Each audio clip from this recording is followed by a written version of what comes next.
Guys, as I told you before, I believe the Lord is going to be using me in many ways, not too far from what I've been doing, but He's going to have me speaking with you all on practical situations, things that you may be experiencing,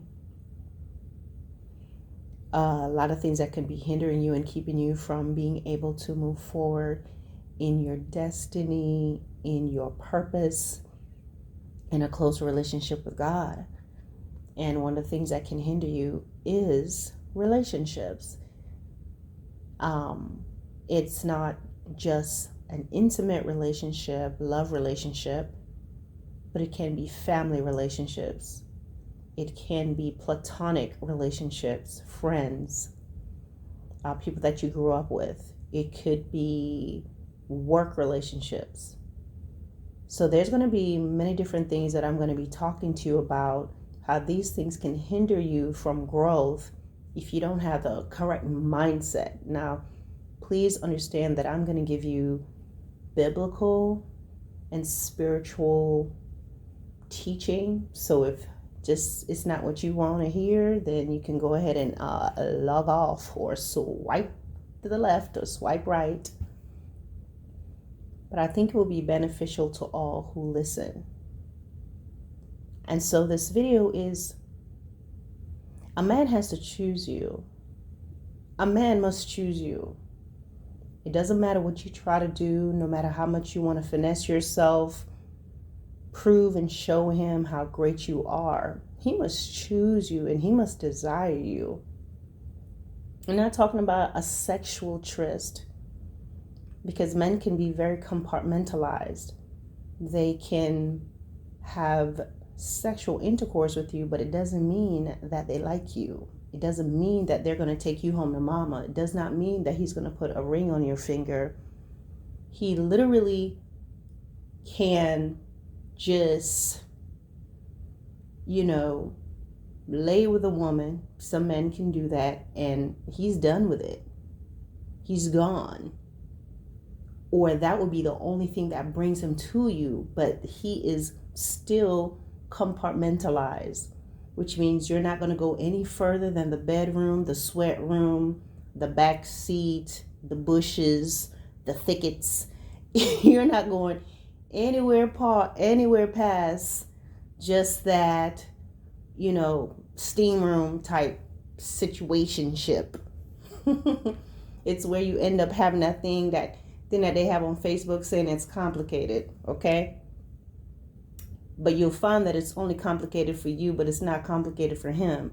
He knows exactly what he's not going to do. Ladies, you want that man to choose you. And if he is in a position where he can't if he's not sure what he wants, he's conflicted between you and someone else, he's still pining over someone else, he's still heartbroken from a past relationship, he's having problems in a relationship, you don't want to be the one that's there trying to catch the broken pieces. You don't want to be there swooping in and trying to be the superhero to show him how great you are. You don't want to be the one that's there in the midst of conflict and hurt and pain, that's, telling him all he wants to hear and how great he is, because you want that man to be completely clear in his mind and in his directions on what he is going to do before he begins to look at you in the midst of hurt and pain and or in a place where he may no longer want to commit to the person that he's with. Perhaps she's frustrated him, or perhaps he just doesn't want to be with her anymore. You don't want to be the fallback. You don't want to be that person that he's coming to you with all his problems about his girlfriend, about his wife. You don't want to be the one that he is getting all his needs met, whether it's emotionally, mentally, sexually from you. Because those types of unions, it's not going to work out. Because one thing that you're going to see is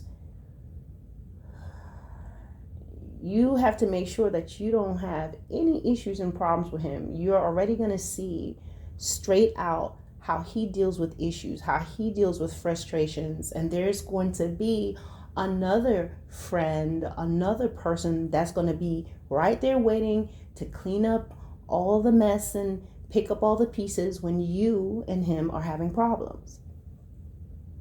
You don't want the hurt of someone else to be what brings you together. You also don't want to be trying so hard to be chosen that you're literally studying this man and trying to figure out what he likes and what he does not like, and you're going to make sure you're checking all the yes boxes, and you're going to keep another miscellaneous box open for whatever he may need. Ladies, you want to be chosen.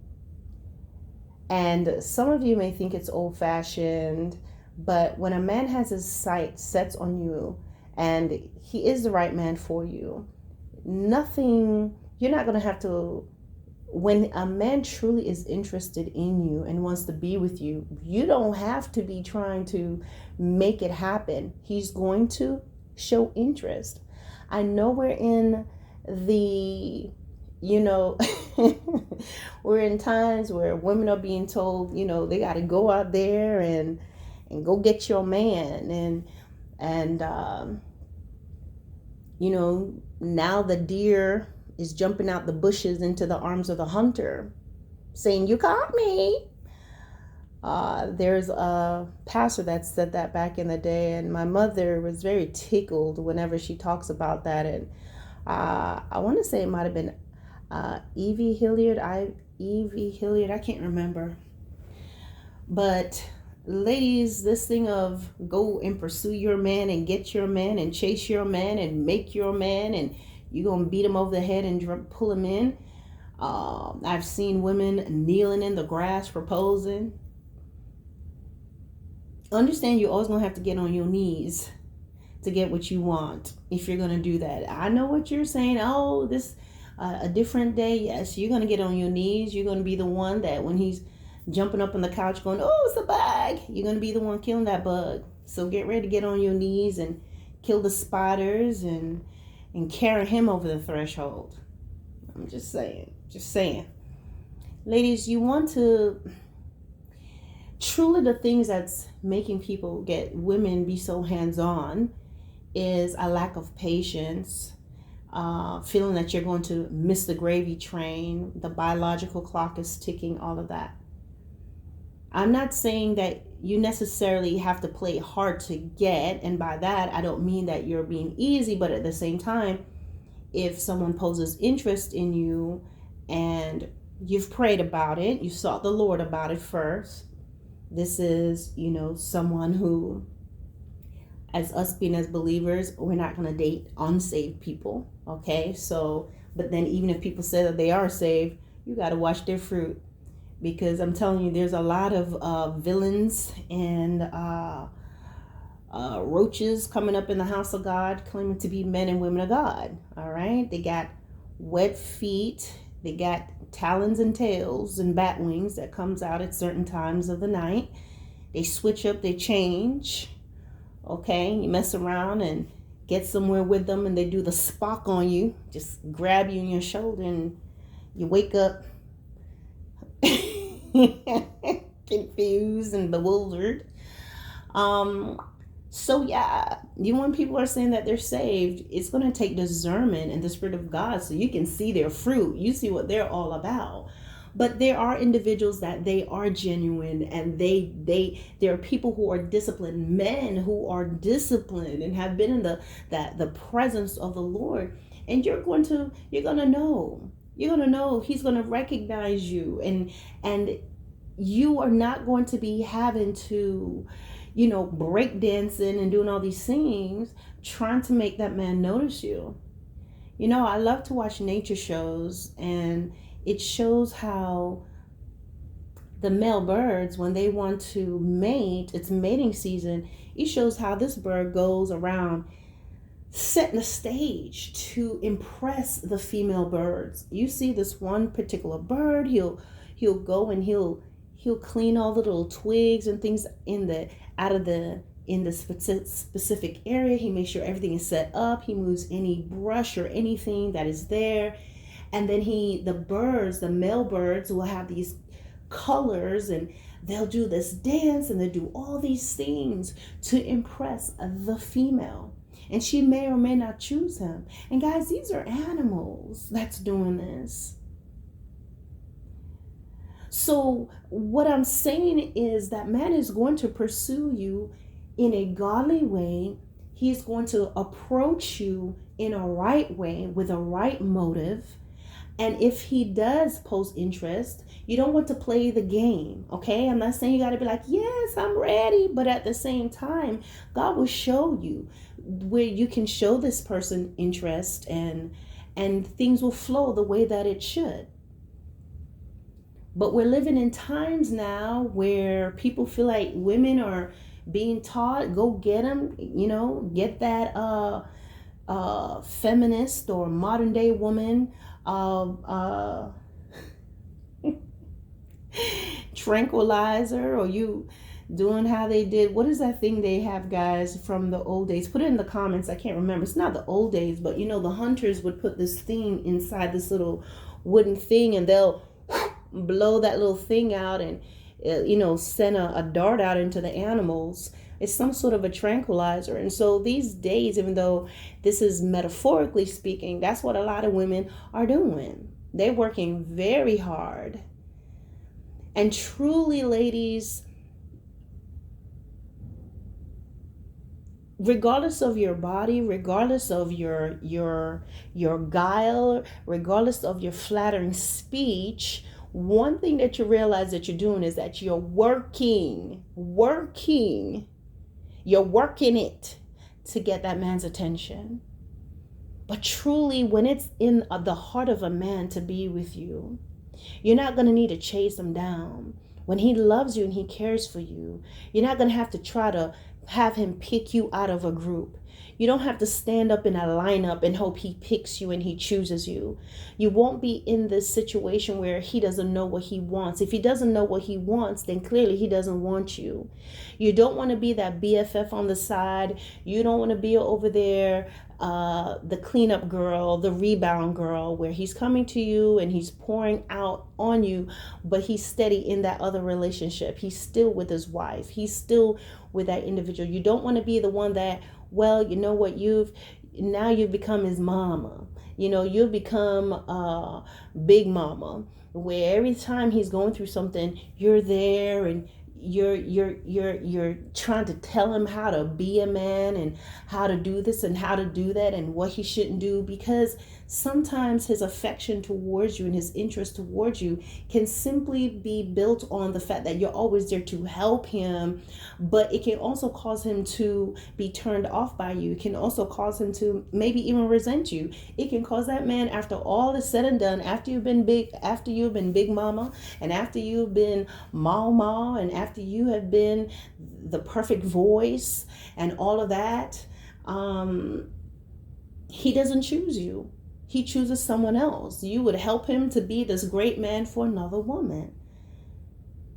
When a man wants you, ladies, he will choose you. You don't have to convince him. You don't have to help him realize who you are. And I don't care how much you buff and shine your booty butt. I don't care how much you buff and shine your legs. I don't care how much you want to buff and shine your lips. I don't care how much you want to buff and shine your cleavage. I don't care how much you want to buff and shine your buns and get that man's attention. Buff and shine your fingernails to get his attention. You may get his attention. You may entice him sexually. But I'm trying to let you know, I'm trying to tell you that once he's done doing whatever he's doing, spreading you like mayonnaise, my sister, he may be interested in you for a while, but believe me, there's going to be something he's going to notice about you. There's going to be something, because the minute a man has experienced you sexually, no matter how great it is, you may be able to put put it on him and keep him that way, but it doesn't last long, because there's another woman that knows how to do that and more.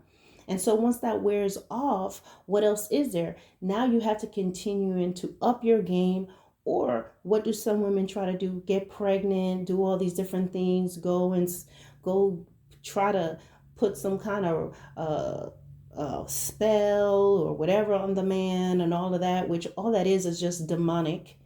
Okay, demons, you may take a picture of that man, you may take a piece of his clothing, none of that stuff's gonna work. All the powers of darkness need you to do is to believe, and they begin to move and do things and cause that man to turn. But what you're going to know when you start dealing with witchcraft and trying to deal with all those other things, trying to get that man, that thing may work for a while, but you're going to realize it's going to fade, and you have to keep doing more and more and more. And what you do is you will snare your own soul. And that man will end up not being with you, resenting you, beating you, hurting you, killing you, doing something like that. Because ladies, when you go and knocking on the devil's door and asking for help to get a man, trust me, it is to ensnare your very soul. So it's not a good idea. When a man is interested in you,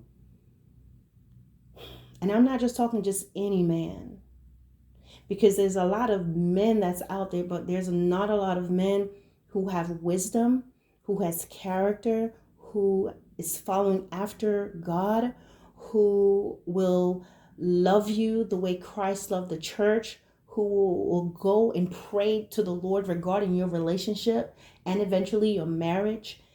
It's not every man is going to do that. Not every man is praying and asking the Lord to keep his mind and his body and his eyes straight forward to the Lord. There's not a lot of men who is not double-minded. There are not a lot of men who are out there that are not trying to go to the left or to the right. There are not a lot of men that wants to go before the Lord and fast and pray and seek his face. But they are out there. And so therefore you just don't want any man, but you want a man of God. Now with that said, ladies, there's some women, they do want a man of God and they do want a good man, while in the meantime they're acting like bobcats that need to be let out after 6 p.m. And that's not going to work. God is not going to bring what is wild and subtle and out there, because there are some people that want to get that good man. And they have the roach mentality, okay? But for the sake of this video, just to keep it here, there's some women that's out there. You're working very hard, very, very hard. Some of you, it's even in my spirit to talk about this type of woman who appears to be very unassuming and like she's not doing anything. And this is a type of woman that kind of sits around, and she may seem what people will say is dull. She looks pretty plain and everything, but she has a seducing spirit. This is the type of woman, she has a seducing spirit, and she will sit there and secretly sleep with your husband, sleep with your boyfriend, do all these different things, because in her mind, she does not feel she's worth much. So she'll be very subtle and she'll be sitting there, but she has a high sexual energy, and she'll sit there and seduce your boyfriend. You may be that type of woman that will do that type of thing. And so through your life, you tell yourself, I am not worth much. I will never be chosen, but you'll be okay being on the side. You don't believe you'll be chosen, so I'm going to be on the side. But the Bible talks about the strange woman, talks about her end, talk about how she's a snare to a man. She talks about how it's like a dart going through the liver of an animal. This is what this type of woman will do. Bring that man down to a piece. He'll be less than a piece of bread.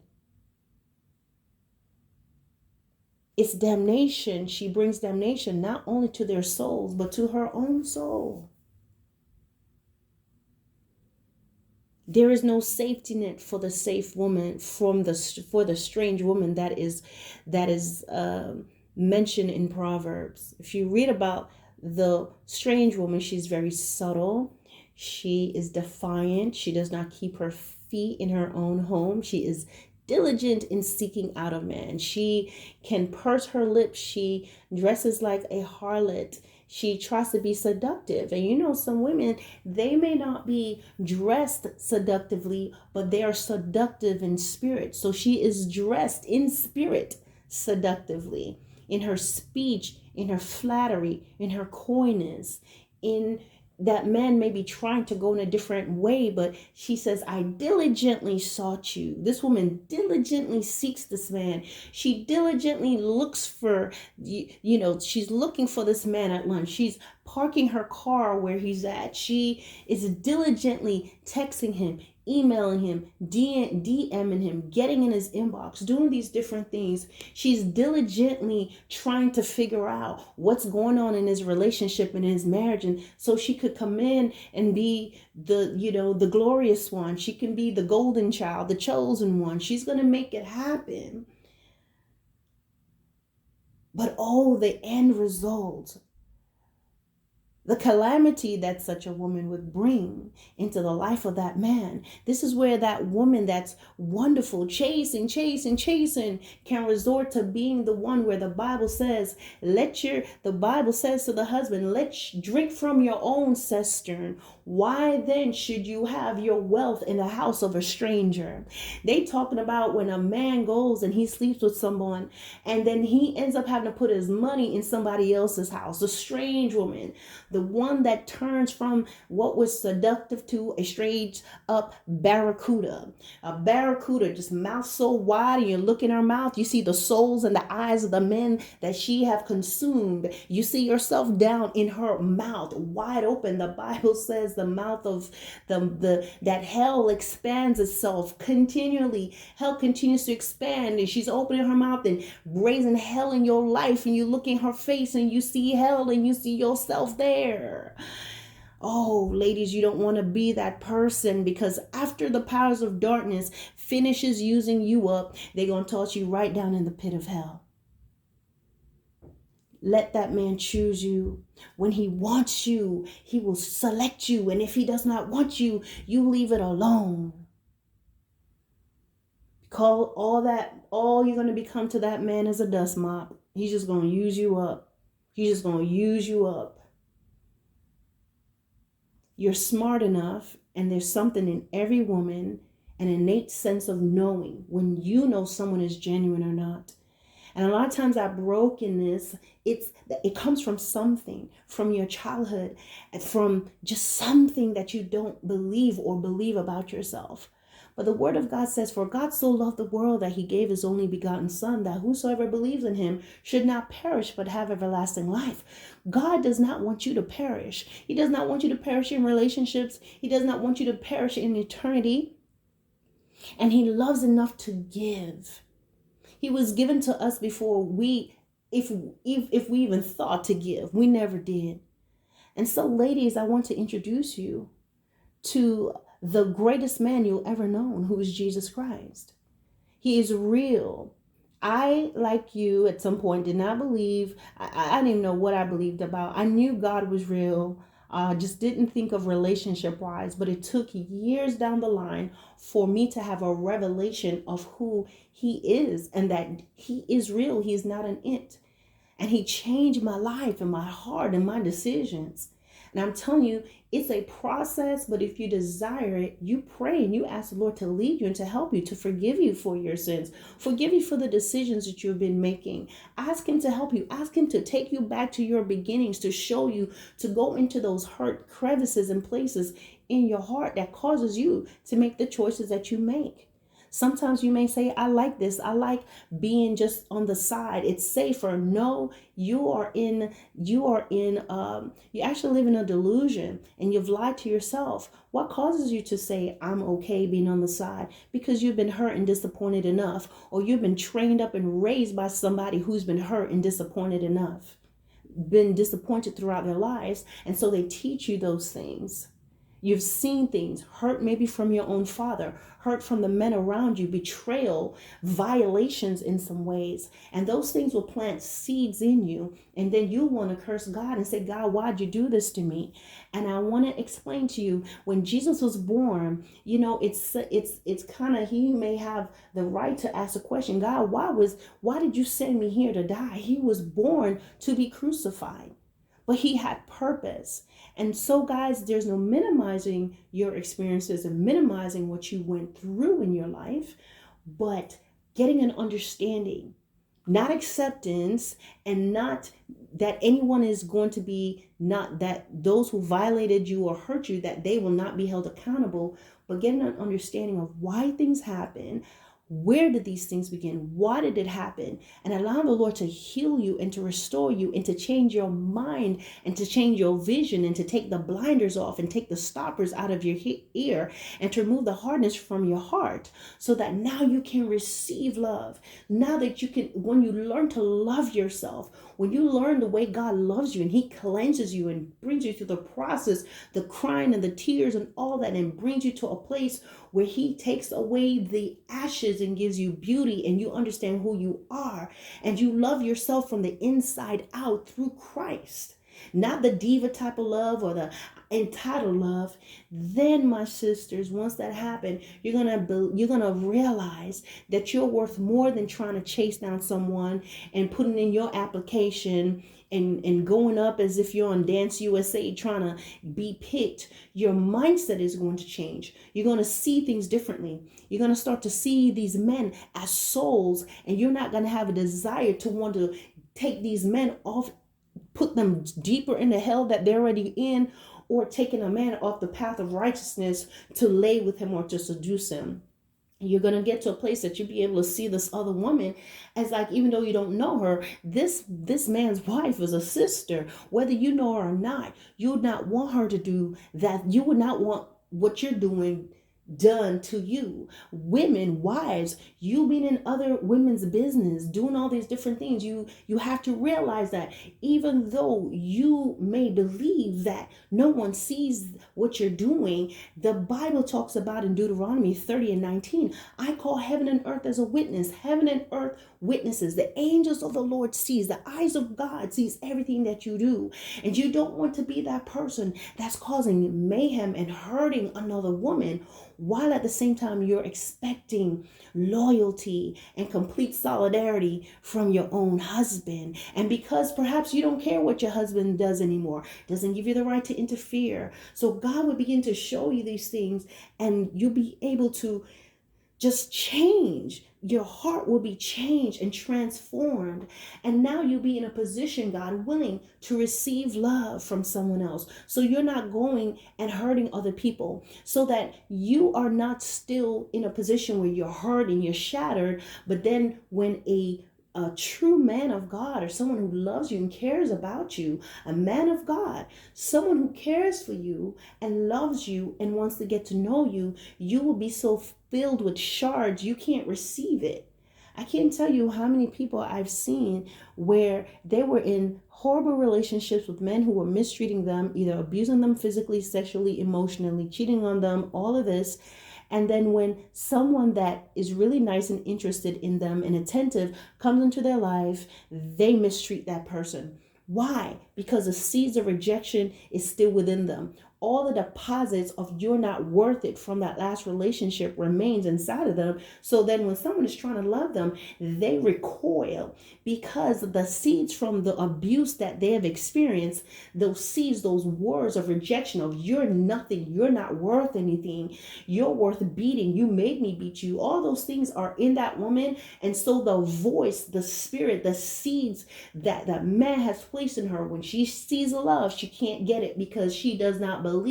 She sees herself as I'm supposed to be beaten, I'm supposed to be talked down to, I'm supposed to be mistreated. So what she does, she replicates the abuse that's been placed within her, and now she begins to displace that and project that to someone that's trying to love her.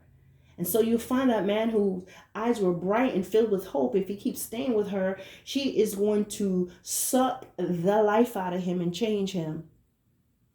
And so that man that was sweet and kind, when he starts if he doesn't get away from her and he gets so hurt, he starts to talk to her crazy, she's going to respond to that because that is her love language. That's going to be your love language. Abuse. There are women that they will have more respect for a man that's grabbing them by the throat, doing them Mr. Spot, knocking them out, knocking them over the head with a loaf of bread, all of that. Oh, he loves me. Raping, doing all these different things. Some women will stay with that. Some women will stay with that man that's going to throw drinks in your face and disrespect you and hit you in your head with your own high heel. They'll stick and stay with that man. But the man that is kind, the man who wants to treat them well, they will be disdained and revolted by this man, and he'll be stood up and he'll be brushed off of the phone. Why you calling me? Why you doing this? La la la. No, ladies, that's abuse, because you're used to chasing. You're used to being dragged through the coals. You're used to that man getting a bat and hitting a home run with you, knocking you straight across the park. Whether it's physically or emotionally, these are things that the Lord will desire to help you. He will start from ground zero with you gently, my sisters, and help you. Help you so that you're not chasing. You're not chasing after what cannot be attained or what you got to work for, or where you're constantly sitting there getting the crumbs. You don't believe that you can sit at your own table. You want the crumbs. You want to lick somebody else's bowl. No, sisters, that is not what God has for you. We're in a society where they just want to put mustaches on women, okay? They want us to be acting like Bo, Derek, Jackson James, and all of that. And no. Ladies, let that man choose you. It can happen. We're not playing games. We're not playing coy. We're not playing the peekaboo, I see you. But when you follow God's plan and you follow his blueprint for your life, and you start to allow him to heal you, then you will not find yourself being the side chick. You won't find yourself being the other woman. You won't find yourself being the minister of advisory committee, always in somebody else's business. You won't find yourself being the one that's trying to fill the needs of a man who's already in a relationship with someone else, or trying to prove to a man and hoping he chooses you, or taking abusive relationship because he's going all over the place and now he comes home to you. As long as he comes home to me, it don't matter what he does out there. Yes, it does matter. Soul ties, ladies. When that man is sleeping around with other women, there's a soul tie, and he brings home all that garbage to you. Not only that man is out there, he could be sleeping around with other women, doing all these things, and now he comes home, bringing you fish sticks and gunpowder and mushrooms. You just don't want to be in that situation. No one is worth your health. No one is worth putting you in danger or harm, because there are many women out there these days. The heart of man has waxed cold. So it's not like how it was maybe way back then. Women are becoming, people in general are becoming more and more wicked. And so what's happening, people can be driven to do the unthinkable. And you can also continue messing with a person that turns around and they're men, sometimes they can't resist you sexually, and they really want to do the right thing, and they begin to resent you. And there's a dangerous game that can be played. You can know how to, seduce a man. He may want to do right in his marriage. He may want to stop doing what he's doing, but you seduce him. You're so good at it, he can't resist you. But the minute he releases, the minute he's had his fill, he immediately becomes revolted by you. You can experience this. That man will look down on you after he's released and done what he want to do, and want to straight punch you in the side of your head. I mean, it's not funny, but that man want to punch you in your forehead because he's mad that he couldn't resist the temptation. Are you to blame for his stuff? You're to blame for what you did, but not for him. But he will look at you that way. They're men that would kill you because they can't stop. They can't stop. You mess around and get pregnant. There's stories, news of a man that threw a pregnant woman over the bridge, killed her because she threatened to go to his wife. Ladies, the game is not how it was before. These men, they'll tell you that their wives are doing this and that and complaining, but then you turn around and get pregnant by that man trying to get chosen. He'll do anything for his wife not to find out. And sometimes women, the wives can be very angry and say, if you don't want to be with her, kill her. And he'll do it. Because people are that wicked. And that's the game. That's the danger of it. So ladies, I want to tell you, you can be chosen. Regardless of your background, regardless of your history, regardless of what happened to you, you can be chosen and placed in a position of honor. This is what happened with Rahab the harlot. This is what happened with Bathsheba. This is what happened with Ruth. Ruth lost a lot, but yet she was placed in a position of honor. And I believe because of Ruth, I believe that she is the one that gave birth to Obed, and that's how David's lineage and all these individuals came along. God will look at you and say, go and sin no more. God will look at you, and when you come before him, he will say, where are your accusers? Neither do I accuse you. When a man wants you, God has that man that's set in position for you. And he will choose you. And you know what, ladies? You have to reach a place where even if no one is choosing you at the moment, that you find fulfillment and you find peace and you have a fullness of joy that's only going to come from him and being in his presence. Let that man choose you, ladies. When he wants you, nothing is going to stop him. And we're not talking about a stalker here.